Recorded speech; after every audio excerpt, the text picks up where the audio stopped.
Hello everyone. Today in this video we are going to learn our second poem from the textbook First Flight. The name of the poem is Fire and Ice. The name of the poet is Robert Frost. The name of the poem Fire and Ice. The both are very contrast in the meaning. Fire का मतलब होता है आग, जबकि ice का मतलब होता है बर्फ. So both are the in a contractual meaning. In this poem we are going to learn how the world will end. The people are saying that there are two possibilities. Some are saying that the earth will end or the world will end through the fire. The other people are saying that the earth will or the world will end by the ice. आपको scientific theory भी पता होगी. Science कहता है कि या तो fire से वो नष्ट हो जाएगा पूरा का पूरा अर्थ. इसका मतलब है कि ग्लोबल वार्मिंग इतना बढ़ रहा है कि दुनिया में तापमान इतना बढ़ जाएगा कि पूरी दुनिया का विनाश हो जाएगा.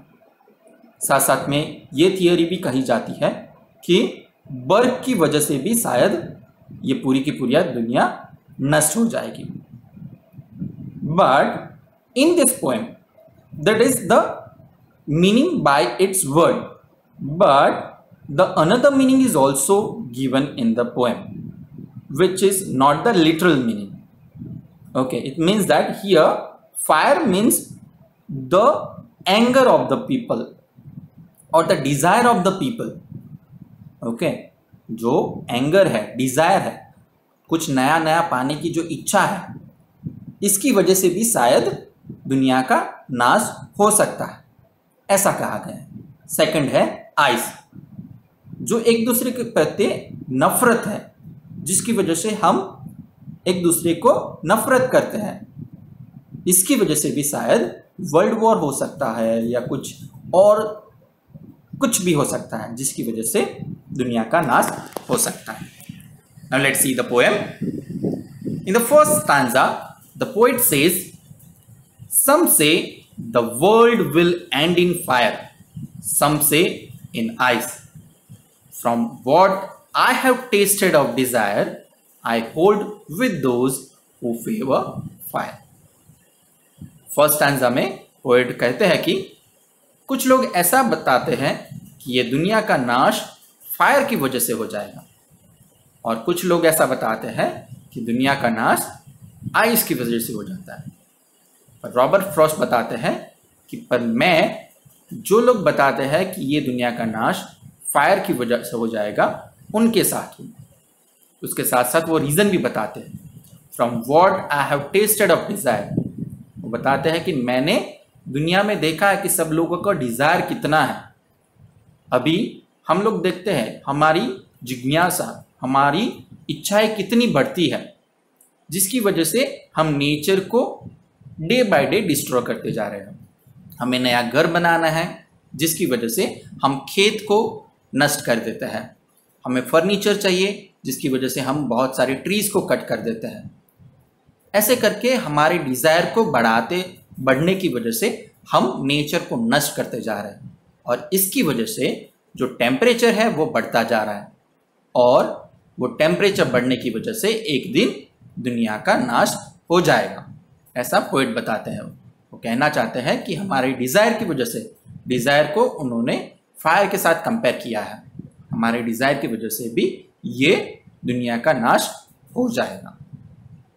Okay, here you can see the figure of speech, the figure of speech metaphor.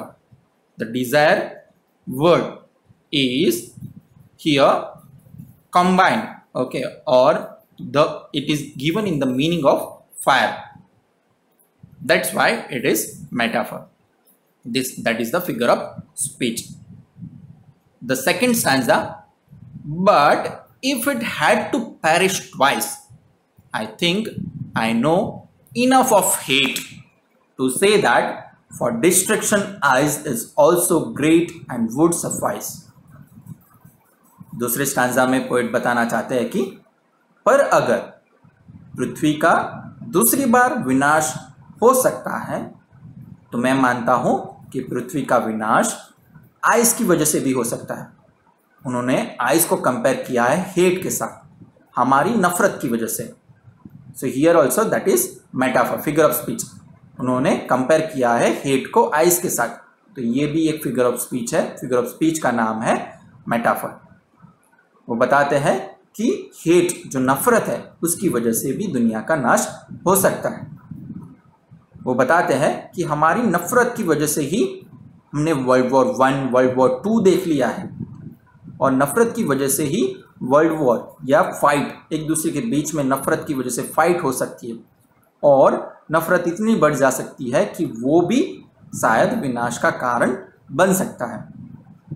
तो यहाँ पे रॉबर्ट बताते हैं fire and ice both are sufficient to destroy the whole world and would suffice. Suffice means sufficient. तो ये दोनों, fire और ice दोनों सफिशिएंट है ये दुनिया का विनाश करने के लिए। So this is the end of the poem. I hope you all are clear about this poem. Now let's see the rhyming scheme of this poem. Let's see the first line of the poem. Some say the world will end in fire. See the last word. It ends with fire. Now in this whole poem we have to see the same rhyming words. The first line, fire. So here we have to give A. See the third line. The last word is desire. The same rhyming words are there, fire, desire. So here also we have to give A. The fourth line, fire. The fourth line, rhyming words same. Here also we have to give A. Then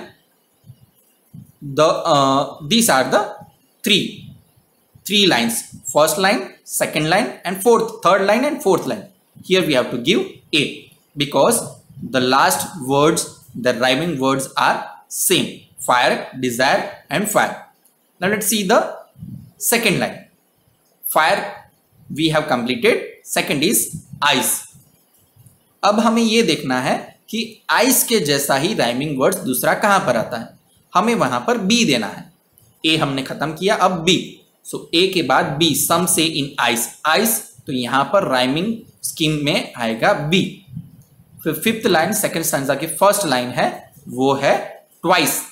तो twice है, ice, twice both are same, तो हमें यहां पर भी देना है B.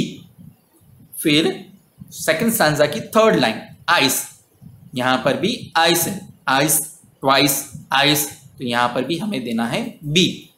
Last line है सफाइस, यहां पर भी सेम राइमिंग वर्ड है इसलिए हमें यहां पर भी देना है बी। अब देखते हैं नेक्स्ट, क्योंकि दो लाइनें अभी भी बाकी हैं। एक है सेकंड स्टैंजा की second line, I think I know enough of hate. Hate, fire और आइस दोनों राइमिंग वर्ड से अलग है इसलिए हमें यहां पर देना है सी। और उसके जैसा ही है is also great, hate great, तो यहां पर भी हमें देना है सी।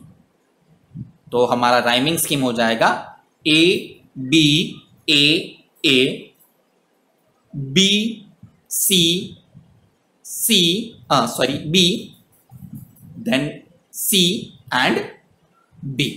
फिर से रिपीट करता हूं, अ ब सी ब देन सी देन ब। तो ये हमारा राइमिंग स्कीम हो गया। ये हमारा एक क्वेश्चन है एक्सरसाइज में, इसलिए मैंने बताया कि आपको राइमिंग स्कीम, राइमिंग वर्ड्स कैसे फाइंड आउट करना है। थर्ड क्वेश्चन है, what is rhyming scheme of the poem, how does it help in bringing out the contrasting ideas in the poem. So this three questions, question number 1, 2 and 3, these three questions you have to write into notebook with words and meanings. I hope you all have understood this poem. Stay home, stay safe, best of luck everybody. Thank you.